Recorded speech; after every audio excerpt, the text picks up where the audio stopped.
Pour illustrer le pouvoir des liens, laissez-moi vous raconter l'histoire de ma maîtresse de CP, Madame Elridge.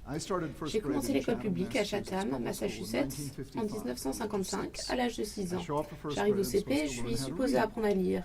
Eh bien, je n'y arrivais pas. Les autres enfants apprenaient la phonétique et ça ne marchait pas pour moi. J'ai ce qu'on appelle aujourd'hui la dyslexie. À l'époque, on appelait ça bête. Le traitement était ignorer l'enfant, mettez-le dans un coin et dites-lui de plus essayer. Madame Elridge, une gentille dame âgée, bien portante, tu peux la voir encore, elle savait qu'il y avait quelque chose d'autre à part bête. Elle n'avait pas d'éducation formelle à la lecture, mais qu'a-t-elle fait? À l'heure de la lecture, nous nous asseyions autour de petites tables. Elle venait simplement, lorsque c'était à mon tour de lire, et s'asseyait à côté de moi. C'était l'époque où les dames âgées portaient beaucoup de poudre. Elle arrivait comme un donut au sucre. Je me souviens encore des nuages de poudre. Et elle mettait son bras autour de moi. Son bras ici, ma petite tête là, et cet énorme coussin ici.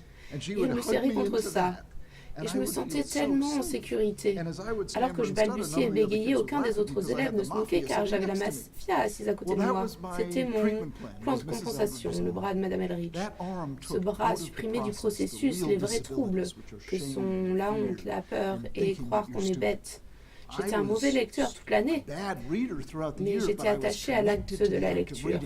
La partie de mon cerveau qui avait du talent commençait à se frayer un chemin. À la fin de l'année, j'étais toujours le plus mauvais lecteur, mais j'étais en bon chemin et j'ai fini major en anglais à Harvard, tout en préparant mes études de médecine. Ce ne serait jamais arrivé, aurais-je eu une autre maîtresse de CP. Ce bras merveilleux est resté autour de moi pour le reste de ma vie, effaçant peur et honte, me permettant de développer les talents que j'avais, bien que lentement, mais les talents qui finalement émergèrent étaient supérieurs. Ce ne serait jamais arrivé, aurais-je eu une autre maîtresse de CP.